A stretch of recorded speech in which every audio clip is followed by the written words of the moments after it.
Fire Emblem Fates characters are often shafted in the main campaign, while their support counterparts fare much better when it comes to being fleshed out. Perhaps there is no better character to exemplify this huge dichotomy than Xander. The Nohrian Crown Prince Xander is the oldest of Corrin's 4 Nohrian siblings. As Crown Prince, he's extremely dedicated to maintaining the welfare of his country and his family.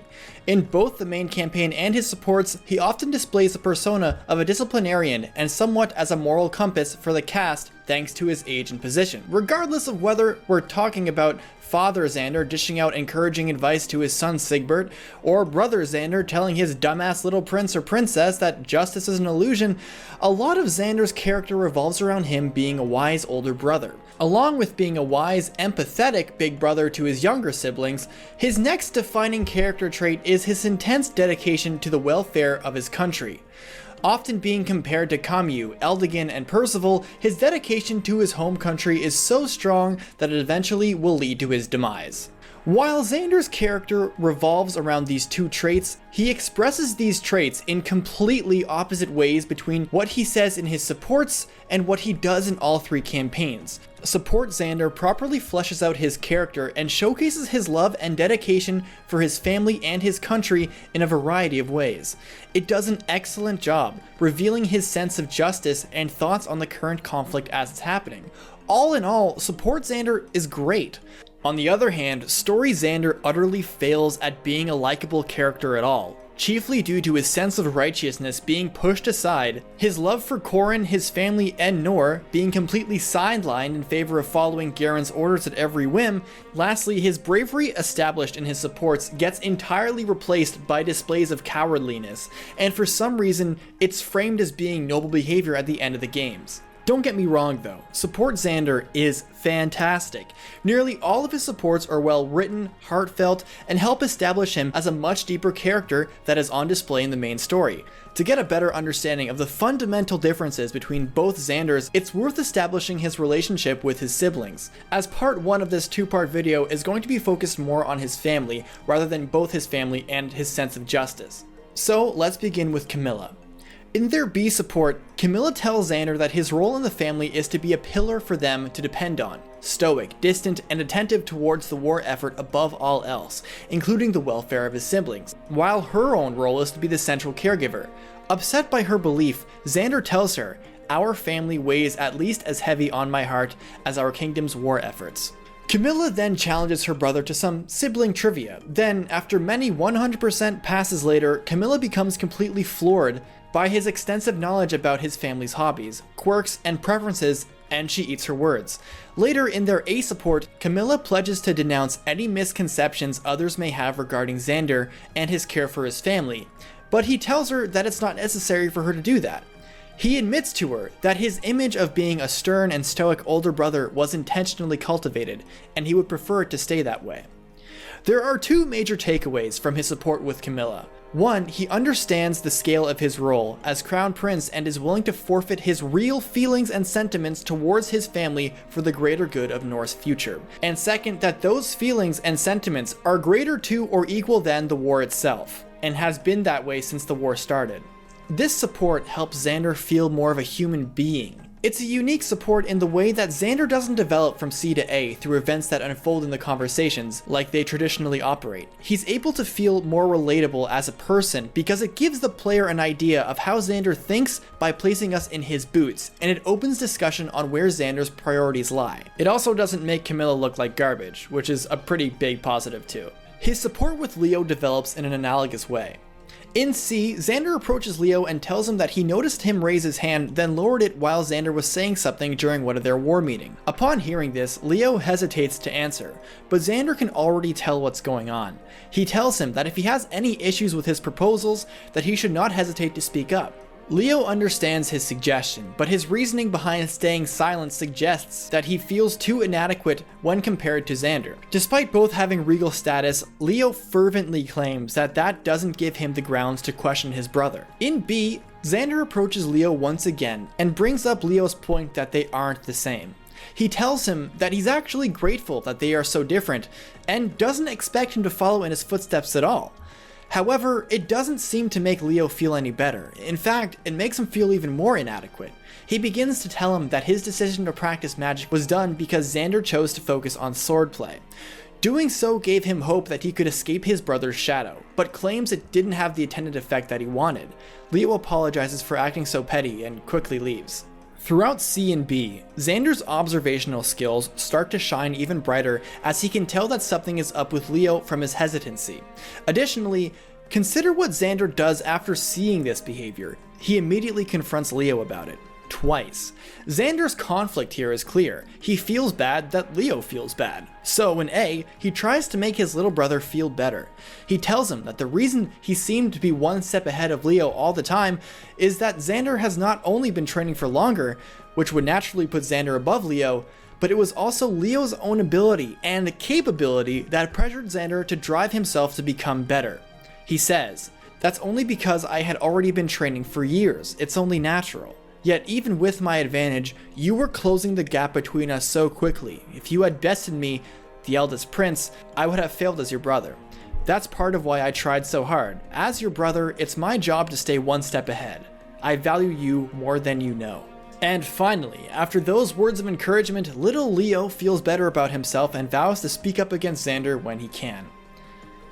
Xander's goal throughout this support is to make Leo feel better about himself, and after 3 tries, he finally achieves that goal.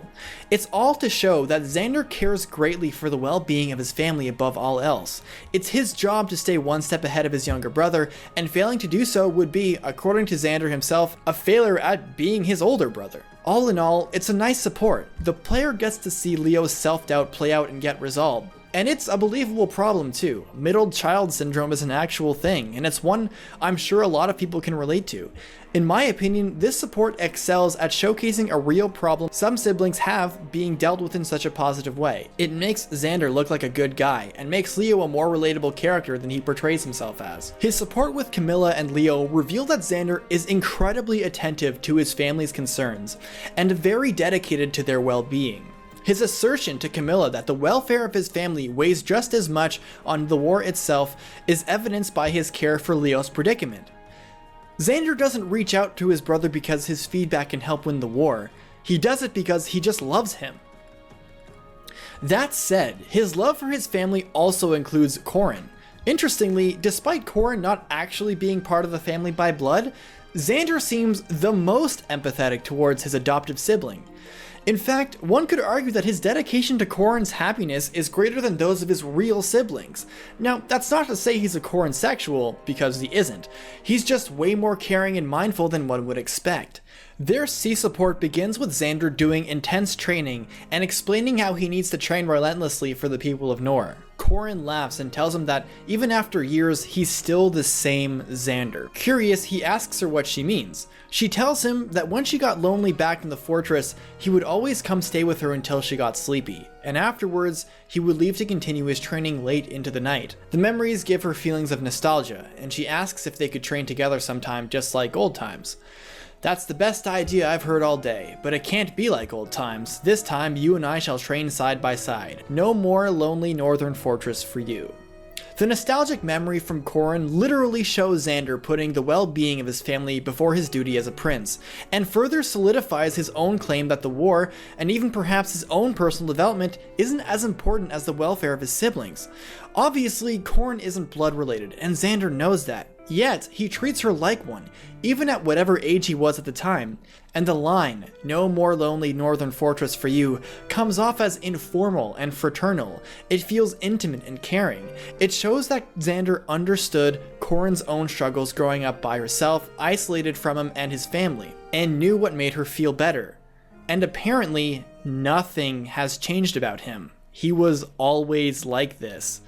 B begins with Xander continuing his hard work, and she asks if she can join. He happily accepts, but pauses briefly. Concerned, he recalls their past conversation and asks her how much sleep did he actually cause her to lose because of his training.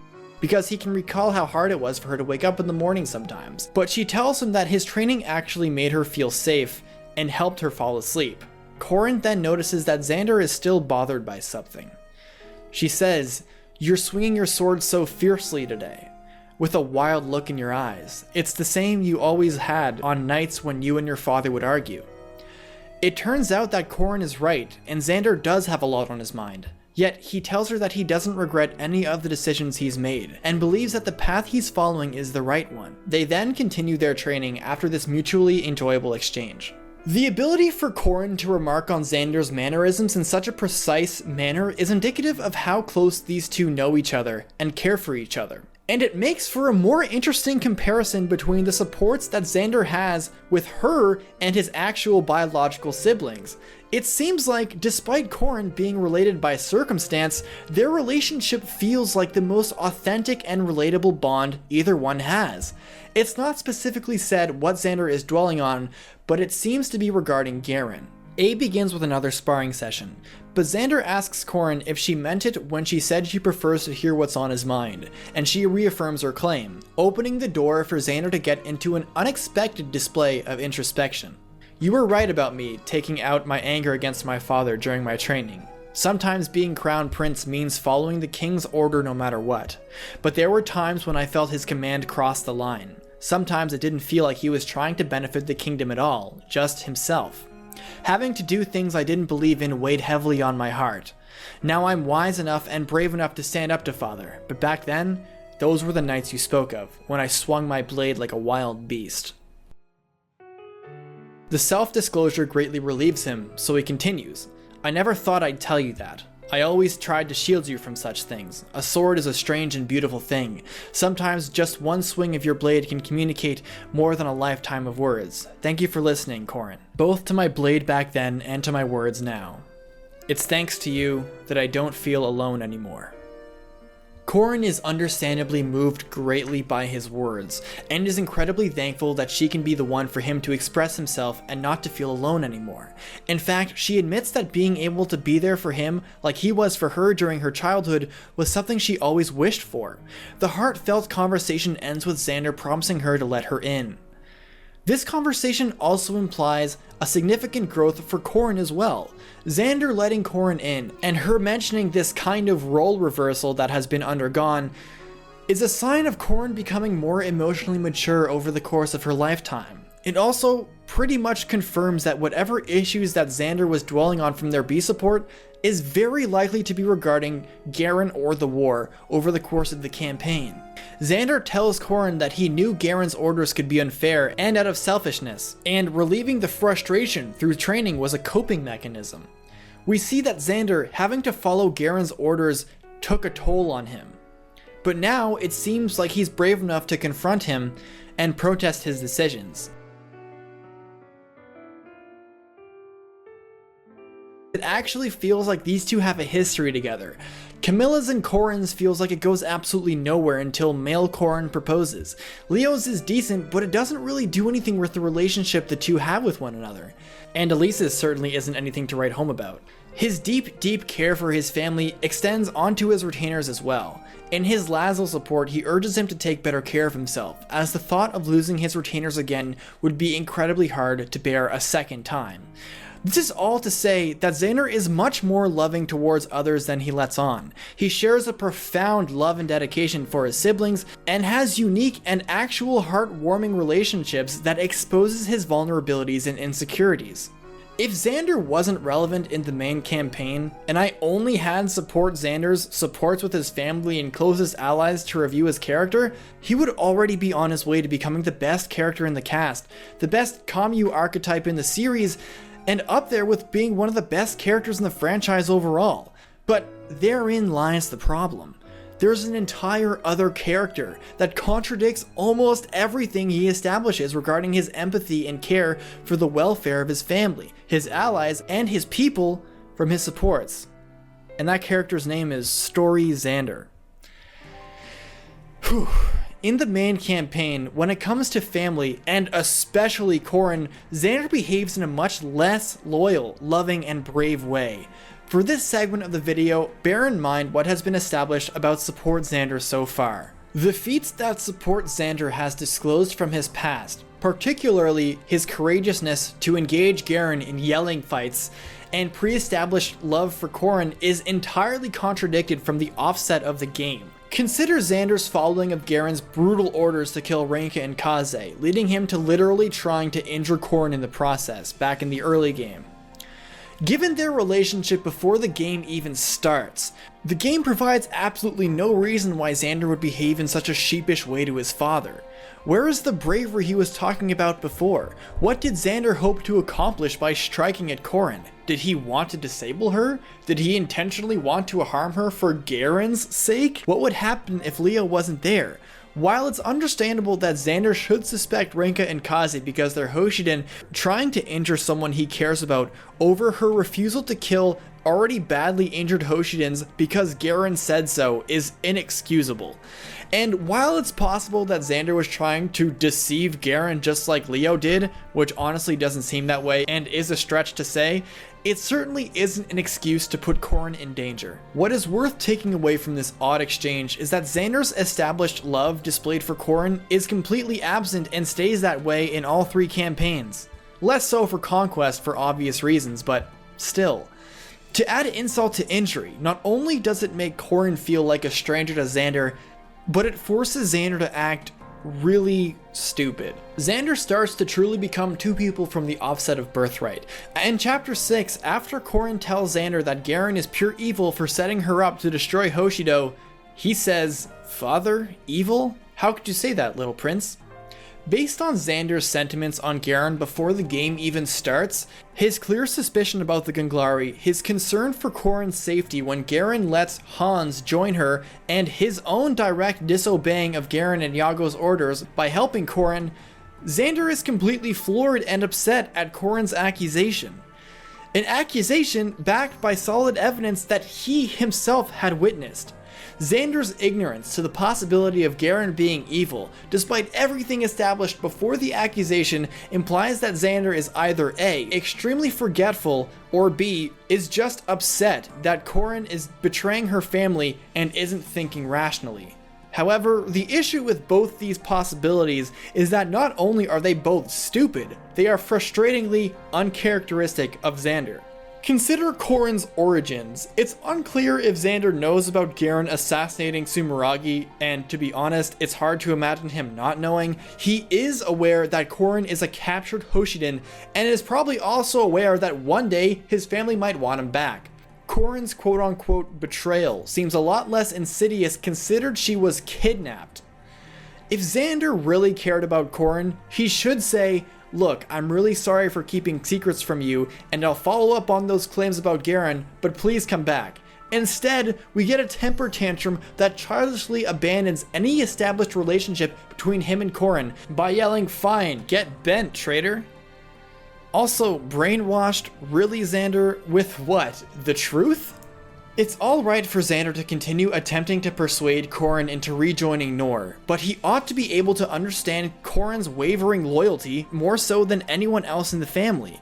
It's hypocritical for Xander to so flagrantly and ignorantly criticize Corrin for her decision and to distance himself the furthest from her, despite him being made to be the closest and most caring sibling she has in their supports. The next time we see Xander in Birthright is in chapter 12, where he says the following: "So it's come to this, you dare point your sword at our king, the same man you once called father." Xander at this point has had 5 chapters to accept the fact that Corrin is leaving. That is enough time to dwell on the evidence he's witnessed behind Corrin's betrayal and to start making connections, since he seemed completely unable to do so in chapter 6. But he still doesn't. In fact, he seems to have completely forgotten what he had witnessed between the prologue and chapter 6, indicating that he doesn't have any observational skills at all. But he does. At least support Xander does. In fact, his observational skills are borderline superhuman. Remember, he can easily catch on to Leo's insecurities and changes in behavior, and he's pretty much a logbook for his family's quirks and hobbies. His observational skills are also on full display in Charlotte's C and B supports as well. He's quick to answer the reports he's been receiving regarding Charlotte's unprofessional behavior in the camp. He proves that he can see right through her act and tells her that if she continues to act that way, there will be consequences. And in B, after Charlotte tries to soften him up with some dinner, he asks her what her next move is. Even more impressively, in his and Kaze's B support, Xander notices in Kaze's eyes that his expression is different during their sparring session from when they fought before, back in Nor, for one battle that he himself barely participated in. Support Xander is incredibly gifted at noticing the minute details that most people would overlook, whereas Story Xander seems to be unable to even catch on that his dad might be going bonkers. While it's true that Garen is family, and Corrin is seemingly betraying that family, Xander's supports suggest that he would at least consider Corrin's motivation before putting a sword through her. Again, he's had a lot of time to rationally think about Garen and dwell on the past events like he usually does. To suggest that he actually wouldn't sit down and process Corrin's relationship with Garen, or that he would process it but would blindly ignore his own feelings to defend Garen and dismiss Corrin entirely because he's his father, indicates that Story Xander has absolutely no critical thinking skills or has lost every ounce of empathy he has that was established in his supports. However, any possible defense one can think of about Birthright Xander doing what's best for his family completely crumbles in his last chapter. During their final showdown, Elise tells Xander that she just wants all the fighting to stop, and pleads for her brother to listen to her plight to try to end the war peacefully. But Xander responds, "Is that child's logic how you swayed Camilla and Leo? I'm afraid it won't work on me. As the Crown Prince of Nor, I don't have the luxury of being so naive. There is nothing you can say to dissuade me from protecting Father and Nor." Despite already establishing that Xander had expressed his doubts about Garen and his ways of doing things, calling all three of his siblings naive is hilariously rich, coming from someone who routinely overreacts and disrespects his own family members for making inarguable claims about Garen. For example, his adamant defensiveness towards Garen's actions in Revelation is itself nothing short of naivete. Particularly when he completely rejected Leo's mention of Garen changing for the worst, excused his omnicidal rambling as Garen feeling under the weather, and just told him to shut up. By the way, observe how Xander totally does an excellent job encouraging Leo to speak his mind, like he would have liked him to in his supports. What's even more bizarre is the naivete, overall lack of empathy for his siblings and Corrin, and obsessiveness to please Garen from Story Xander bleeds into the main campaign of Conquest's Endgame 2. Xander says that Corrin will be punished like any other traitor should she plan to trap the Norian royal family within the Hoshiden throne room, after she claims that the Norian king is no longer human and needs to die. While the siblings are understandably wary of Corrin's words, Xander has absolutely no grounds for threatening Corrin so harshly. He expresses fear over some kind of Hoshiden ambush, but that fear is completely irrational when one considers that Hoshido is largely in ruins because of Corrin. It was Corrin who directly led the charge against Hoshido's front line, forced Takumi, to the best of their understanding, to kill himself, forced Hinoka to surrender and escape, and was the direct cause of Ryoma, the greatest warrior in Hoshido, to actually kill himself. Xander has literally no reason to suspect Corrin of setting any traps because of what they have already accomplished, and even if Xander had a good reason for doubting them, pretty much all of Corrin's potential allies are captured, fleeing, or dead. Besides, Xander was right there when Yago said that Garen completely decimated Hoshido's remaining forces on his own. Who does he expect to endanger Garen? While Corrin's claim would be a lot to swallow without any context, Garen has been a bloodthirsty monster throughout the entire game, doing everything from ordering the execution of defenseless innocents, having a literal evil monologue about torturing Corrin to the point where she'd beg for a death he wouldn't grant her, and still having the sub-zero coldness to threaten Corrin and all of her allies with death for treason if she didn't kill Ryoma herself, all of which Xander either heard or witnessed firsthand. And in the very end game, after defeating Garen, Xander also says that the war was pointless and that his real father would never have started a meaningless war like the one they just fought in, showing that he knew from the start that what he was doing was wrong. So why would he threaten Corrin like that for suggesting disposing Garen?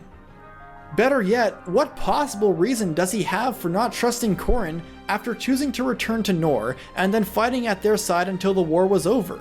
At this point, it's very possible that Corrin and Xander have an A support, in which Xander reveals he has been doubting Garen for years, which goes against his reaction here. You know what? You don't even need to unlock the A support. The doubts were pre-established before the game even started. It really highlights Xander's insanity when it comes to Garen. Even when Garen has proven to be the greatest of dickbags, and Corrin has proven to be unquestionably loyal, so much so that she assisted in the conquering of her own homeland, Xander still trusts Garen more. This is all to say that despite Xander telling Corrin that he cares for her, his divisiveness and threats to her say completely otherwise. With that particular assertion of his in mind, let's go back to Birthright's endgame. He doesn't even take a moment to think things through and ask himself why all of his siblings stopped fighting Corrin already. He doesn't consider Camilla or Leo's feelings at all, completely dismisses Elise's plight, and instead blindly fights for Garen to win the war. So he engages in a duel with Corrin, and then Elise steps in and is killed by Xander. Lay it down for me. Nor needs more from you, not just your strength. What we need is caring,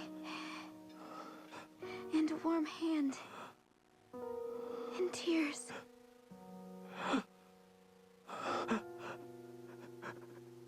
That's the way. Try to be at peace. Xander's reaction to Elise's final dying plea in his arms that he's responsible for, to get him to listen finally, is to continue fighting Corrin. Xander's hubris has blinded him from seeing why Camilla and Leo could see reason. He pushed his agenda so far that he literally killed his own sister. At this point, Xander has absolutely nothing but this annoying patriotism for his country and his blind obsessiveness with pleasing Daddy Dearest. So instead of finally beginning to see the light, Xander instead spits on Elise's dying wish and forces Corrin to fight him, despite being literally told not to do it. This is honestly Xander's worst moment. What were the writers hoping to achieve by making Xander completely disregard his little sister's sacrifice and to continue fighting with absolutely no resolve or reason to fight? He couldn't do anything else? Really? His decision to fight completely contradicts his love for his family's welfare. Like I've already mentioned, the truth behind Xander and his motivations is that the weight of this war is equal to or lesser than the welfare of his family, and judging by his interactions with his family, it seems like his family matters more than the war. Now, however, he has no family left, and instead of honoring arguably the most courageous Norian sibling in the game and her noble sacrifice, he does the exact opposite by ignoring it completely. The only logical conclusion one can make is that he still has faith in Garen and the war, and somehow may love and trust Garen more than his siblings. Except that's bullshit and he doesn't. So the dejected Xander gets mortally wounded by Corrin, and his dying speech is actual, genuine nonsense. So here goes. After Xander admits to Corrin that his happiest memories of his life were when his entire family, including Corrin, were together enjoying their company, Corrin then asks why it had to end this way and why they had to fight. And if he had just listened to Corrin or Elise, neither her nor him would need to die. Now that's actually a fantastic concern of Corrin's, because there is a lot of truth to it. If Xander just stopped and listened and considered the context of his situation, he could still be alive, right? Well, not according to Xander. Continuing his dying speech, he says, "I'm sorry, I let you slip away from me. As Crown Prince, I didn't have the option of picking sides like you or Leo or the rest." This is true enough. He was born as the Crown Prince of Nor, thus having responsibilities he was forced to accept, even if he may not have personally agreed with what he must do. The notion that he must set aside his personal sentiments for the greater good of Nor is a recurring issue for him, and at times causes him problems. In this current situation, this seems to be his conflict. He's clearly in distress and is completely dejected for killing Elise. But Corrin is still alive, Ryoma is still alive, and the Hoshidan strike force tasked to kill Garen is knocking on his door. What else is he supposed to do? Surrender? Let the Hoshidans pass and do what they please? This seems to be his logic. He has no choice as the Crown Prince of Nor to continue fighting and defending Garen and Nor. Except this is wrong. This is very, very wrong. Because he had a choice. Consider the context of this entire situation. And I'm going to explain it because it is absolutely critical to fully understand that he in fact had a choice in this situation. What's Xander fighting for at this point? Leo and Camilla were defeated and spared and have left the war, and Elise was traveling with Corrin alongside the Hoshidan strike force on her own volition. In other words, the Hoshidans are letting their most threatening opposition escape the conflict freely and safely. And Xander himself acknowledges this. So now Elise is dead. Her courageous sacrifice goes completely ignored by Xander, and the only possible reasoning behind his decision to continue was to keep fighting for Garen and Nor. But therein lies another problem. Xander's responsibility is to his people, not to a megalomaniac king undeserving of his loyalty, as proven multiple times in his support conversations. In Corrin's C support, he tells her that as Crown Prince, it is his responsibility to be as strong as he can for his people. In his S support with Felicia, he tells her that as his queen, she should bring the same fire she has to all people of Nor, and together they will inspire them to rise anew from the ashes of their past. To Selena, he tells her straight up that he's more concerned about the well-being of his people than about winning their favor. Later in their support, he tells Selena, I think they, the civilians of Nor, would be angry I was wasting my time with jokes. How can I sit here and jest while my people are miserable? I am their prince. So long as a single Norian is suffering, I mustn't allow myself to engage in levity. Notice the trend. Xander's responsibility and dedication is to Nor and its people, not Garen. In fact, the only time he mentions Garen in his supports is when he's expressing disappointment and doubts against him. Ignoring his sister's plea for peace, ignoring Corrin's request for negotiation, purposely ignoring the warning signs about Garen and the war given by Leo and Camilla, he instead throws his life away, thus refusing to own up to his own mistakes and letting his entire country down. Xander doesn't seem to understand that if at this point he dies, the responsibility of Nor's welfare, a job that he's prepared to assume for all his life, is dropped in the hands of a megalomaniac and Camilla. All because he was either too stupid or too cowardly, or probably both, to do the right thing and surrender, for Nor's sake. But it doesn't end here. After that exchange, this empty-headed buffoon says the following. So, I really did intend to kill you for the good of Nor, but in the end, I did what I always told you not to do. I let my feelings overrule my duty. In the end, it was my undoing. Is that justice? This is honestly one of the most baffling lines of Xander's. I let my feelings overrule my duty. While this line is supposed to mean I fully intended to kill you in a duel initially, but then once Elise died, I realized I couldn't bear to live knowing that I totally murdered my little sister, but I'm still supposed to kill you because I'm Xander. This is evidenced by his severely nerfed stats, indicating that he's lost the will to fight, but still has his job to do as Crown Prince. Which may come off like a tragic end or something, but it's not. You see, he suppressed his real feelings because of his duty. There's no instance where Xander's emotions get in the way of doing what he should do as Crown Prince. Someone who, according to him and his siblings, is to strive for the well-being of his people. Let me explain. Remember my breakdown of Nyx's support with him? Recall this instance in their B support. Nyx says, yes, the truth is that you have no desire to kill your enemies, but in war, their lives can mean nothing. You must have no qualms with taking them. This puts you in a difficult position. You seem to be in pain. You are a noble in spirit as well as blood. As the eldest prince, you always put your kingdom first, but that is also your weakness. You should not have to sublimate your own feelings for the greater good. You must give them a voice and be true to yourself on occasion. That is all. It's in plain sight. Xander doesn't sublimate his role as Crown Prince in favor of his emotions, he sublimates his emotions for his role as Crown Prince. And if there was a time for him not to suppress his sentiments on the war, or of Garen spitting on his sister's sacrifice to throw his life away is so far from the last thing he should have done that it should never have been a thought that crossed his mind in the first place. The reason why his actions are completely uncalled for lies in what he says next. "You have already prevailed, little prince. Don't you see? I couldn't lead this world or Nor into peace, but you can. I'm counting on you, Corrin. Father, Garen, he's not what he used to be." So guess what? He knew. He knew Camilla left for a good reason. He knew Leo was right to suspect Garen. He agreed with what Elise wanted the entire time, and he knew Corrin was right. But most importantly, he doesn't believe in Garen anymore. So what does he have left? His people. But how, Xander? How are you going to lead your people to the peaceful future you just admitted to always wanting as Crown Prince if you go ahead and throw your life away? So, let me answer your question, buddy. Is that justice? No, Xander. It's karma. You colossal tool.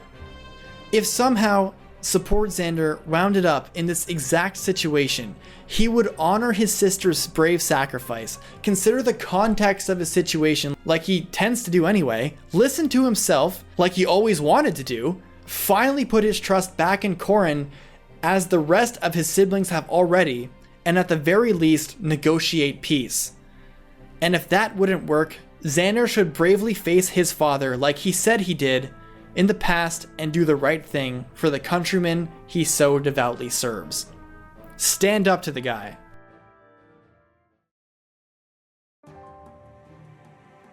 The ending of Birthright illustrates the stark contrast between Support Xander's and Story Xander's sentiments on his family, because his final actions after Elise's death contradict what Support Xander has expressed about it. Support Xander loves his siblings, even though he hides it for the sake of his country. His care also extends to his retainers and can even reach to those of his former enemies. And his fraternal love for Corrin shows that to the best of his ability, he understands Corrin's plight and puts his adopted little royal ahead of himself, seemingly even more than his actual family. Upon reading nearly all of his supports with his family and closest allies, the perception that he is merely some archetype paint job gets pushed aside for who he really is, an incredibly sympathetic and empathetic young man with an entire country on his back. A man who will sublimate his own well-being for his family in the blink of an eye, who will go above and beyond to help his friends to become better. But sometimes, like any other human being, he will need to expose himself and display vulnerability. It is strange for Xander to be such a caring person who highly values his siblings and what they have to say in his supports, while at least once in every route completely dismiss them or brush them aside. While both Support Xander and main story Xander claim to care about their family, this love is clearly demonstrated in many ways in his supports, yet it doesn't actually affect his actions throughout the main story in the slightest. Where Support Xander shows time and time again in his supports with Corrin, Camilla, Leo, Sigbert, and even Laszlo, relatively speaking, he both loves and respects them, cherishes their relationships, and knows them extremely well. But his story counterpart merely states that he cares about his family without actually ever truly backing that up. Story Xander routinely dismisses any doubts about the war or Garen, despite admitting that he doubts them too, and despite witnessing multiple instances of Garen going crazy and acting completely out of line. Support Xander is calm and composed and super intelligent, has endearing and deep characterization, whereas Story Xander acts with reckless, childish abandon and makes completely incomprehensible decisions, like trying to kill Corrin after he just killed his sister. But this is only the halfway point. This video focused almost exclusively on Xander's treatment of his family and how that treatment plays into his personality. What's potentially even more ridiculous is his noble sense of justice displayed in his supports versus his completely asinine assumption that justice is an illusion. And that will do it for part 1 of this two-parter. This support science is actually the longest one in the series so far. So if you made it through to the end, thanks so much for watching, and I really hope you enjoyed it. I would really appreciate it if you left a like and a comment, and if you shared this video too. If you're new to this series or my channel, please consider subscribing to see more as well. That'll do it for me, fam. See you next time. Deuces.